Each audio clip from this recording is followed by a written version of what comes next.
Merci Jésus, merci Jésus, merci Jésus, merci Jésus, merci Jésus, merci Jésus, merci Jésus, merci Jésus, Alléluia, oh, merci Jésus, Alléluia, oh, merci Jésus, Alléluia, oh. Merci Jésus, Alléluia, oh. Merci Jésus, gloire à Jésus, gloire à Jésus, gloire à Jésus, gloire à Jésus, gloire à Jésus, gloire à Jésus, gloire à Jésus, gloire à Jésus, Alléluia, oh. Gloire à Jésus, Alléluia, oh. Gloire à Jésus, Alléluia, oh. Gloire à Jésus, Alléluia, oh. Gloire à Jésus, Alléluia, oh. Gloire à Jésus, Alléluia, oh. Gloire à Jésus, Alléluia, oh. Gloire à Jésus, Alléluia, oh. Gloire à Jésus, Alléluia, gloire à Jésus. Père, mon âme te bénit, mon âme te loue, mon âme te glorifie. Merci Seigneur pour ta grâce et ta miséricorde. Ce matin, je veux te donner gloire. Merci parce que Père éternel, c'est toi qui rends toutes choses possibles. Je te glorifie pour ce matin, je te glorifie pour cette opportunité que tu me donnes encore. Que ton nom seul soit glorifié, que toi seul sois vu et que moi, je disparaisse, que toi seul paraisse, Père. Prends toute la gloire, tout est à toi. Seigneur, que je ne sois qu'un canal par lequel tu t'adresses à ton peuple. Seigneur, inspire, conduis et dirige toutes choses par ton Saint-Esprit, dans le nom puissant de Jésus. Père, je me remets entre tes mains et je prie afin que ton esprit me conduise et me dirige pendant ce moment de partage au nom puissant de Jésus. Toute la gloire est à toi. Elle est à toi et jamais personne ne pourra te l'arracher parce qu'elle est à toi, le véritable Dieu, au nom puissant de Jésus. Et que ces paroles soient inspirées par toi. Dans le nom puissant de Jésus, j'ai prié. Amen. Gloire à Dieu. Amen. Ah, frères et sœurs, je suis dans la joie de vous retrouver ce matin. Nous avons encore un passage que nous voulons partager. Nous avons reçu un enseignement encore du Seigneur que nous voulons partager. En fait, j'avais pris un moment devant notre Dieu et le Seigneur au deuxième jour de mon jeûne, m'a donné ce passage et m'a dit que c'était l'état de l'Église en Côte d'Ivoire. Et c'est la raison pour laquelle je viens devant vous pour partager cela. Que toute la gloire revienne à Dieu parce que c'est lui qui fait toutes choses. Que son nom seul soit béni. Alors sans plus tarder, nous allons prendre nos Bibles. Allons dans le livre de Psaume 53. Le Psaume 53.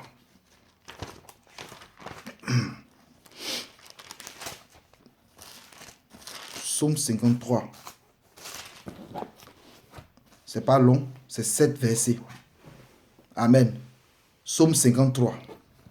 Je lis la parole de Dieu. Cantique de David donné au chef des chantres pour le chanter sur la flûte. L'insensé dit en son cœur, il n'y a point de Dieu. Ils se sont corrompus. Ils ont commis des injustices abominables. Il n'y a personne qui fasse le bien. Dieu a regardé des cieux les fils des hommes pour voir s'il y a quelqu'un qui soit intelligent, qui cherche Dieu. Ils se sont tous détournés et se sont tous rendus odieux. Il n'y a personne qui fasse le bien, pas même un seul. Les ouvriers d'iniquité n'ont-ils point de connaissance? Ils mangent mon peuple comme s'ils mangeaient du pain. Ils n'invoquent point Dieu. Ils seront épouvantés sans qu'il y ait sujet d'épouvante. Car Dieu a dispersé les eaux de celui qui campe contre toi. Tu les confondras car Dieu les a rejetés. Oh, qui fera partie de Sion le salut d'Israël? Quand Dieu aura ramené son peuple captif, Jacob sera dans l'allégresse, Israël se réjouira. Amen. Gloire à Dieu. Notre Dieu est magnifique. Comme je l'ai dit auparavant, c'est au deuxième jour de mon jeûne que le Seigneur m'a donné ce passage. Et il m'a dit, voici l'état de l'Église en Côte d'Ivoire. L'insensé dit en son cœur, l'insensé. L'insensé, c'est quoi? On ne naît pas insensé. Un insensé, c'est un fou. On ne naît pas fou. On devient insensé, on devient fou. Ici, l'insensé représente la majorité des pasteurs de Côte d'Ivoire. C'est des gens qui peut-être avaient reçu un appel authentique de Dieu. Mais ils sont devenus insensés aujourd'hui. Pourquoi? À tel point qu'ils disent dans leur cœur, il n'y a point de Dieu. Pourquoi? Parce qu'ils sont dans l'église et ils pêchent et Dieu n'agit pas. Parce que Dieu est tellement amour. Dieu les aime et Dieu veut qu'ils se répandent. Dieu leur donne le temps de se repentir. Et comme Dieu n'intervient pas, comme Dieu n'agit pas, ils disent en leur cœur qu'il n'y a point de Dieu. Donc ils sont devenus insensés, ils sont devenus des fous. Ils se sont tellement égarés qu'ils sont devenus fous. Aujourd'hui, la majorité des pasteurs ne croient plus en l'existence de Dieu. Parce qu'ils se sont détournés, ils sont dans le péché dans l'église, ils ont fait des choses abominables, ils sont dans les églises, et comme Dieu n'agit pas, pour eux, Dieu n'existe pas. Il n'y a point de Dieu. Frère, allons lire dans Romains chapitre 11. Romains chapitre 1, pardon.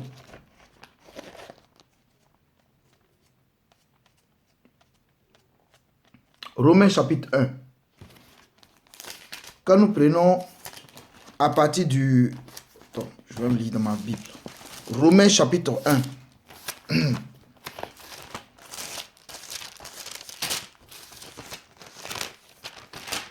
Alléluia, gloire à Jésus. Père, merci. Prends le contrôle, Saint-Esprit. Prends la direction de toutes choses. À partir du verset 18. Car la colère de Dieu se révèle pleinement du ciel contre toute impiété et injustice des hommes qui retiennent injustement la vérité captive, parce que ce qu'on peut connaître de Dieu est manifesté parmi eux, car Dieu le leur a manifesté. Frère, ils ont connu Dieu. Ils connaissent la vérité. Mais ils ont choisi de détenir la vérité captive. Ils ont choisi de s'associer à Babylone. Ils se sont détournés du véritable Dieu. Et ils sont devenus insensés. Ils sont devenus fous. Ils se sont égarés et l'esprit d'égarement les a entraînés dans la folie, à tel point qu'ils ne croyaient plus que Dieu existe. Ils disent en leur cœur qu'il n'y a point de Dieu. Pourquoi? Parce qu'ils pêchent dans l'église. Ils font ce qu'ils veulent. Et Dieu n'agit pas. Dieu est amour. Dieu aime les hommes. Dieu, le désir de Dieu n'est pas que nous périssons dans nos péchés. Mais le désir de Dieu est que nous soyons tous sauvés. Il n'a pas créé l'enfer pour les hommes. Il a créé l'enfer pour le diable et les anges déchus.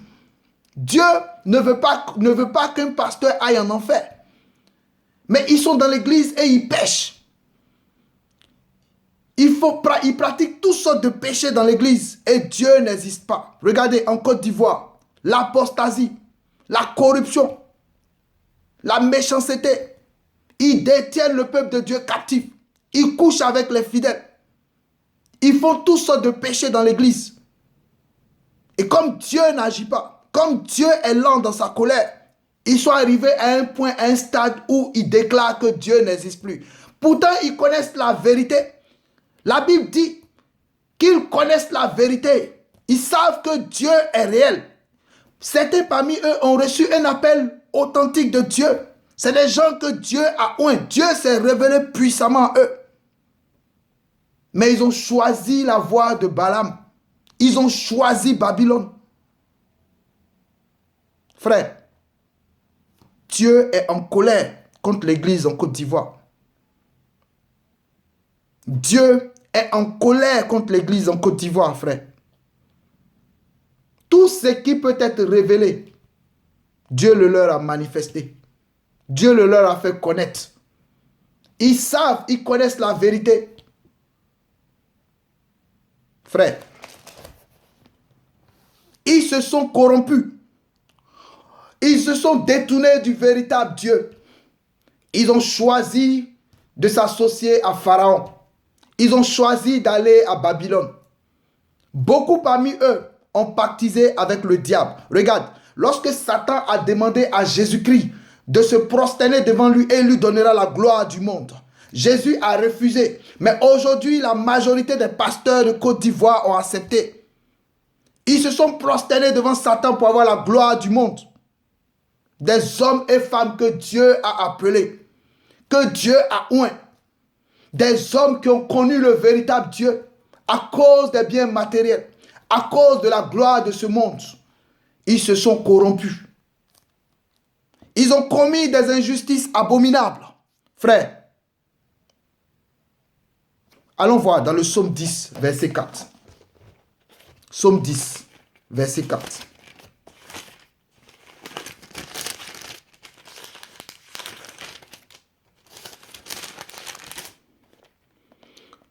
Le méchant dit dans son cœur, il ne punit pas. Il n'y a pas de Dieu. Voilà toutes ses pensées. Aujourd'hui, ces pasteurs qui ont connu Dieu, parce que Dieu ne punit pas, Dieu n'agit pas. Ils pêchent comme ils veulent dans l'église. Ils font ce qu'ils veulent. Et comme Dieu n'agit pas, ils disent que Dieu ne punit pas. Donc il n'y a pas de Dieu. Parce que s'il y avait un Dieu, il allait les punir. Mais ils oublient que Jésus-Christ est agneau, mais il est aussi lion. Un temps arrive où la colère de Dieu va se manifester dans l'église. Et le jugement de Dieu commence par son église. Ils se sont corrompus. Ils ont commis des injustices abominables. Il n'y a personne qui fasse le bien. Frère, c'est malheureux. C'est malheureux. Des hommes et des femmes qui ont reçu un appel authentique de Dieu et qui choisissent d'aller s'associer à Pharaon, à Babylone, aller sous la protection de Pharaon, comme si Pharaon n'était pas un homme. Ils choisissent de s'associer au gouvernement. Des serviteurs de Dieu qui choisissent de se mettre sous la protection du gouvernement. Comme si le Dieu véritable, créateur du ciel et de la terre, n'était plus capable. Ils ne croient plus en l'existence de Dieu. Et ils sont rentrés dans des fédérations pour se couvrir les uns les autres, pour couvrir leurs péchés, pour se défendre et se justifier. On crée des associations de pasteurs. Lisez dans la Bible, depuis quand les pasteurs ont eu des associations où des pasteurs ont marché en groupe, des hommes de Dieu ont marché en groupe. Lorsque Dieu t'appelle, lorsque Dieu t'établit, lorsque Dieu t'envoie, tu es seul. La rencontre avec Yeshua est une rencontre personnelle. Et l'ordre de mission que Dieu te donne, l'ordre de mission est personnel. Chacun a son ordre de mission. Aujourd'hui, on crée des fédérations. On crée des associations de la francophonie, des associations des pasteurs de Côte d'Ivoire. C'est Babylone.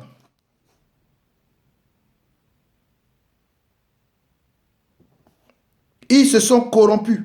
Ils ont commis des injustices abominables. Aujourd'hui, beaucoup de pasteurs ont touché à la franc-maçonnerie. Beaucoup de pasteurs ont touché aux puissances démoniaques. Le feu étranger est rentré dans l'église. Et les enfants de Dieu sont désemparés. Les brebis sont dispersées. Et chaque homme dit de Dieu les tombe comme il veut. Les enfants de Dieu sont bouleversés. Ils ne savent plus à quel saint se vouer. L'église est désemparée. Il y a la confusion dans l'église aujourd'hui. Et des hommes que Dieu n'a même pas appelés s'autoproclament aujourd'hui pasteurs. Il y a certains que les hommes eux-mêmes ont choisi d'établir comme pasteurs. Et parmi eux, il y a des hommes que Dieu a véritablement appelés. Mais à cause des biens matériels, à cause de la gloire des hommes, ils se sont corrompus. Frère, le Saint-Esprit m'a révélé que des pasteurs, des hommes qui se disent hommes de Dieu, vont dans des écoles de féticheurs pendant des années, 3 ans, Allez voir à Tanguélan, dans le département d'Agny Blecro. Il y a un collège de féticheurs. Certains vont, ils font des formations de 3 ans. Et quand ils sortent, au lieu de devenir féticheurs, ils s'autoproclament prophètes et ils ouvrent des églises. Et quand vous venez à eux, ils vous parlent de votre passé. Ils vous donnent des choses, ils vous disent des choses qui sont passées dans votre passé. Ils vous rappellent votre passé. Ils peuvent même vous donner la description de vos dessous, vos numéros de téléphone. Mais en quoi cela change ta vie? En quoi cela change ta vie, chrétien? Pourquoi te laisses-tu impressionner par ces choses? Tu n'as pas été sauvé pour qu'on te donne ton numéro de téléphone. Tu n'as pas été sauvé pour que quelqu'un vienne décrire tes dessous ou bien vienne te dire ce que tu as fait hier. Mais tu as été sauvé pour bâtir une intimité avec Yeshua, pour bâtir une relation avec Jésus-Christ de Nazareth. Tu as été sauvé pour aller au ciel. En quoi est-ce que le fait de donner ton numéro de téléphone change ta vie? Frère, nous devons apprendre à connaître notre Dieu, à avoir une intimité avec lui. Ces hommes et ces femmes qui se disent pasteurs, qui se disent hommes de Dieu, qui sont allés toucher à la magie, qui sont allés toucher à la franc-maçonnerie pour avoir du monde, la croissance numérique de leur église, pour avoir la renommée. Mais pourquoi cherches-tu la gloire des hommes? Il est écrit dans Galates 1:10, est-ce la faveur des hommes que je cherche? Si je cherchais la faveur des hommes, je ne serais plus serviteur de Dieu.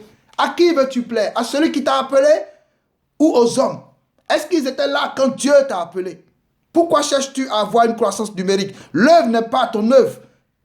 Tu n'es qu'un employé. Jésus-Christ de Nazareth est ton maître. C'est sa responsabilité de remplir son église. Si tu n'as qu'un seul fidèle, si tu n'as que 2 fidèles, mais concentre-toi sur la vie de ces fidèles pour que ces fidèles aillent au ciel. Pourquoi cherches-tu à avoir une croissance numérique? Ce n'est pas ton œuvre. L'église ne t'appartient pas. Mais dès le moment où tu t'accapares à l'église, par tous les moyens, à la recherche des pouvoirs maléfiques pour pouvoir opérer dans ton église, ce n'est plus l'église de Dieu, c'est ton église et Dieu se retire. Qui t'a établi? Qui t'a appelé? Ils ont commis des injustices abominables. Chaque jour, ces pasteurs, ces hommes qu'on appelle hommes de Dieu, ils se tiennent devant l'assemblée et ils ont une apparence de piété. Mais leur vie sent mauvais. Leur vie sent mauvais. Le péché est dans l'église aujourd'hui et on trouve cela normal. Le péché est dans l'église, le péché règne dans les églises et on trouve cela normal. Oh Seigneur, aie pitié de nous. L'église en Côte d'Ivoire est malade. La majorité des pasteurs en Côte d'Ivoire se sont détournés de Dieu et ils vivent dans l'abomination. Dieu est en colère. Le jugement de Dieu commence par la maison de Dieu.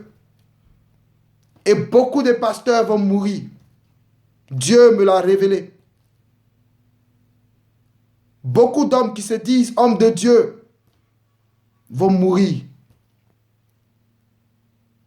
Parce que le jugement de Dieu commence par sa maison. Dieu entre en jugement contre son église.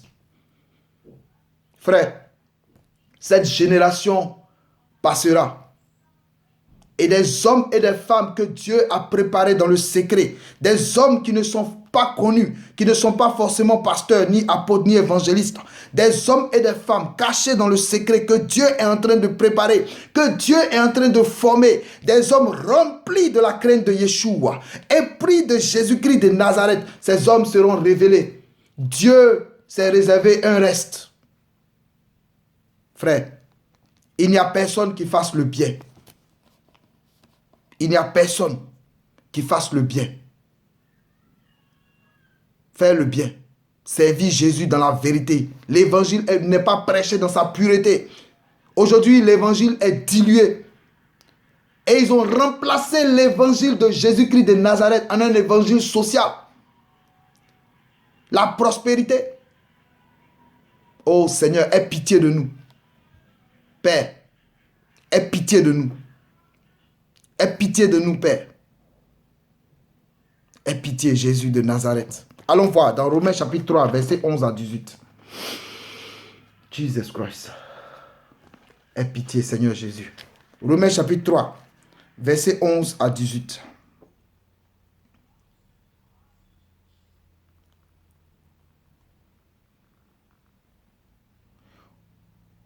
Il n'y a pas de juste, pas même un seul. Aucun n'est intelligent, aucun ne cherche Dieu. Tous se sont détournés. Ensemble, ils se sont pervertis. Il n'y en a aucun qui fasse le bien, pas même un seul. Leur gosier est une tombe ouverte. Ils se servent de leur langue pour tromper. Ils ont sur leurs lèvres un venin de vipère. Leur bouche est pleine de malédiction et d'amertume. Leurs pieds courent pour verser le sang. La destruction et le malheur marquent leur passage. Ils se connaissent par le chemin. Ils ne connaissent pas le chemin de la paix. Il n'y a aucune crainte de Dieu devant leurs yeux. Frère, tout ce qu'ils savent faire, c'est maudit. Oh, Seigneur, aie pitié. Il n'y a aucune crainte de Dieu dans leur cœur. Il n'y a aucun parmi eux qui fasse le bien. Ils se sont tous corrompus. Ils se sont tous pervertis. Oh Dieu, suscite une armée. Suscite des hommes et des femmes pour conduire ton peuple qui est dispersé ça et là.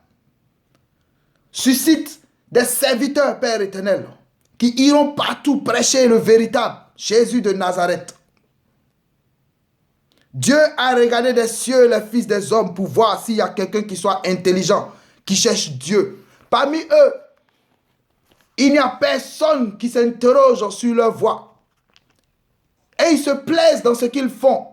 À tel point que lorsque l'évangile est en train d'être prêché par des serviteurs que Dieu suscite, ils se mettent en association pour attaquer ces personnes.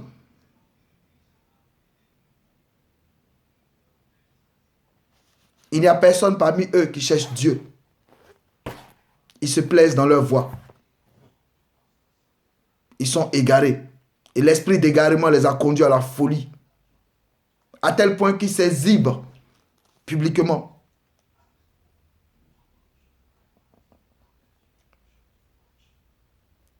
Ils se sont tous détournés et se sont tous rendus odieux. Frère, lorsqu'une personne est rendue odieuse, c'est quoi? C'est-à-dire que cette personne est comme un fou qui est couché dans les ordures. Quand tu vois la personne couchée dans les ordures, tu vois le dégoût que ça produit. Voici la vie de ces pasteurs qui se sont détournés de Dieu. Voici leur vie, comment ça paraît dans le spirituel devant Dieu. Lorsque Dieu les regarde, ils sont comme des fous couchés dans les ordures. Dieu est en colère.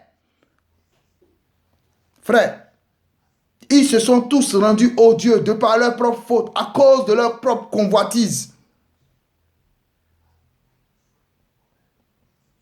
Il n'y a personne qui fasse le bien, pas même un seul. Les ouvriers d'iniquité n'ont-ils point de connaissance? Ils sont dans le péché de façon continue, à tel point qu'ils sont devenus des ouvriers d'iniquité. Ils pêchent chaque jour. Ils pêchent comme ils veulent. Et ils se couvrent les péchés des uns des autres. À tel point qu'aujourd'hui, je t'invite et tu m'invites dans ton église. Et nous nous couvrons. Et quand ils ont des programmes, ils envoient leurs fidèles. Ce n'est plus le Saint-Esprit qui travaille, mais ce sont leurs associations. Ils se mettent ensemble et ils se couvrent. Un serviteur de Dieu, lorsqu'il organise un programme sous l'inspiration du Saint-Esprit, il n'a pas besoin de faire de publicité. Il colle les affiches et il va fléchir les genoux. Et Dieu qui l'a appelé attirera ses enfants. Le Saint-Esprit est réel. Tu n'as pas besoin de publicité. Jésus de Nazareth ne faisait pas lui-même de publicité. Mais la Bible dit que sa renommée allait de ville en ville. Lorsque tu es avec Dieu, lorsque tu sais Dieu, ce n'est pas toi qui te justifie, mais c'est Dieu qui te justifie. Et ta renommée ira de lieu en lieu parce que c'est Dieu lui-même qui va attirer les gens vers toi. Lorsque Dieu est quelque part, les gens viennent. La présence de Dieu attire. On n'a pas besoin de forcer. Ils n'ont plus de connaissance, ces ouvriers d'iniquité. Ils ont oublié qu'ils avaient connu le véritable Dieu. Ils ont oublié qu'à un certain moment de leur vie, ils avaient accepté Dieu et un appel L'appel de Dieu leur avait été lancé. Ils ont oublié le Dieu véritable qui les a appelés. Et ils sont allés se mettre sous la protection du Pharaon. L'église est malade en Côte d'Ivoire. Dieu est en colère.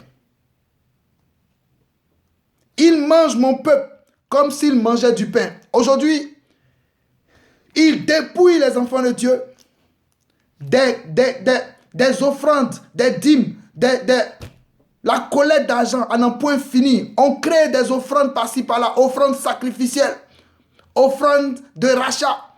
Envoie ton Isaac. Offrande, je ne sais plus quel genre d'offrande, mais on crée des offrandes pour dépouiller les enfants de Dieu. Et on met la malédiction comme une épée de Damoclès sur la tête des enfants de Dieu, à tel point qu'ils se sentent coupables s'ils ne donnent pas. On crée des systèmes pour dépouiller les enfants de Dieu. Oh, Jesus, sauve-nous. Il mange mon peuple comme s'il mangeait du pain. Les chrétiens sont devenus du pain pour ces hommes de Dieu. Ils dépouillent le peuple de Dieu. Yahweh est en colère. Dieu est en colère. Et le jugement de Dieu vient contre vous. Répentez-vous, Jésus revient. Répentez-vous, pasteur, Jésus revient. Répentez-vous, Jésus revient. Le désir de Dieu n'est pas que tu meurs dans ton péché, mais que tu sois sauvé. Il est encore temps pour que tu te répandes et que tu reviennes à l'évangile pur, frère. Ils n'invoquent point Dieu. Ce n'est plus Dieu qu'ils invoquent dans les églises, mais c'est Mammon, le Dieu argent. Aujourd'hui, Mammon a pris la place du Seigneur dans les églises. Mammon est au centre de l'évangile aujourd'hui. L'évangile qui est prêché en majorité en Côte d'Ivoire, c'est l'évangile de Mammon. L'argent, où l'homme de Dieu est au centre. Et tout tourne autour de l'homme de Dieu. La prospérité de l'homme de Dieu, la gloire de l'homme de Dieu, le bien-être de l'homme de Dieu. Aujourd'hui, l'Église a changé de direction. Et c'est pourquoi nous sommes dans la confusion. C'est pourquoi la Côte d'Ivoire, l'Église en Côte d'Ivoire est dans la confusion. C'est pourquoi les francs-maçons règnent. Parce que l'argent a pris le dessus. Alléluia. Revenons à Jésus-Christ de Nazareth. Dieu tend encore la main.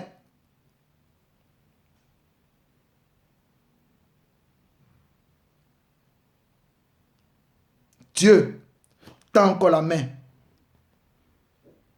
La Bible dit que tous ceux qui invoqueront le nom du Seigneur seront sauvés. Le jugement de Dieu entre contre toi, Église. Le jugement de Dieu vient contre toi, pasteur de Côte d'Ivoire. Répands-toi. Répands-toi. Sors de la franc-maçonnerie. Sors de l'idolâtrie. Sors du maraboutage, du fétichisme. Dieu ne t'a pas appelé. Dieu ne t'a pas établi. Si tu persistes dans cette voie, si tu continues de souiller le nom du Seigneur, la colère de Dieu viendra contre toi. L'enfer a ouvert sa gueule sous tes pieds, prêt à t'avaler. Mais il y a de l'espoir si tu te répands et que tu tends la main vers Jésus-Christ.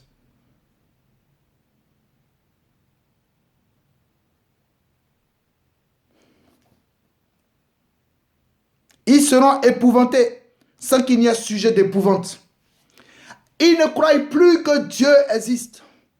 Ils ne croient plus en la puissance de Dieu. Oh, ma Bible me dit que Dieu est tout puissant. Et comme ils ont partisé avec l'ennemi, ils ont partisé avec le diable pour avoir une puissance démoniaque, pour opérer dans les églises.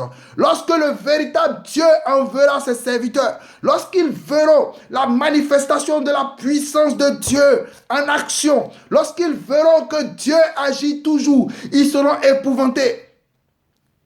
Lorsque les vrais enfants de Dieu vont commencer à manifester la puissance de Yeshua, ils seront épouvantés. Oh, il n'y a pas sujet d'être épouvanté. Pourquoi? Parce que Dieu est tout puissant. Il n'y a pas de puissance au-dessus de la puissance de Dieu. Cette puissance démoniaque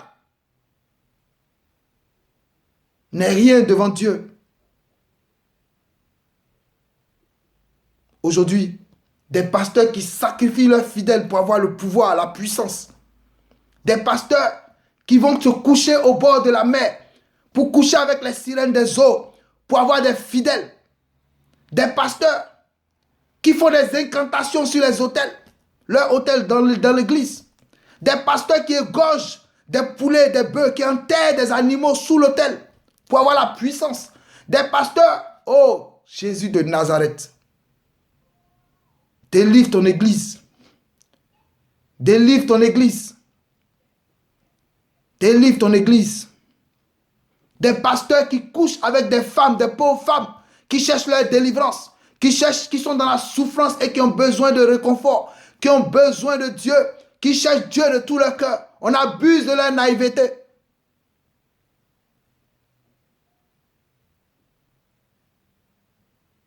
Ainsi parle Yahweh. Parce que tu as choisi la voie de Balaam, parce que tu as choisi de t'associer à Pharaon, mon jugement vient contre toi et tu ne verras pas la fin de cette année.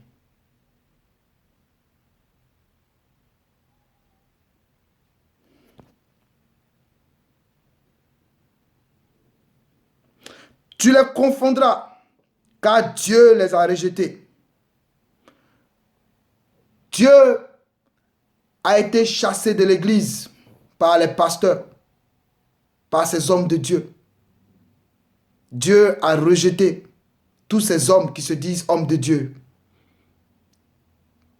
Chrétiens de Côte d'Ivoire, aie un peu de discernement. Fais comme les chrétiens de Béret, vérifie dans la parole. Parle au Saint-Esprit et il te guidera. Beaucoup de serviteurs qu'on appelle serviteurs de Dieu en Côte d'Ivoire n'ont pas le Saint-Esprit. Dieu les a rejetés. Beaucoup utilisent le mysticisme. Beaucoup utilisent l'hypnose, la franc-maçonnerie, les pouvoirs maléfiques pour opérer. Parce que Dieu les a rejetés. Parce qu'ils ont choisi Babylone. Aujourd'hui, ce qui me cœur, c'est que dans les églises en Côte d'Ivoire, si tu ne fais pas tomber les gens, ou si tu ne donnes pas, tu ne parles pas du passé des gens, tu ne donnes pas les numéros de téléphone, on trouve que tu n'as pas la puissance. Mais la puissance, c'est la parole. En quoi est-ce que faire tomber les gens change ta vie? J'appelle ce genre de choses des mirages. C'est pour distraire. C'est pour escroquer.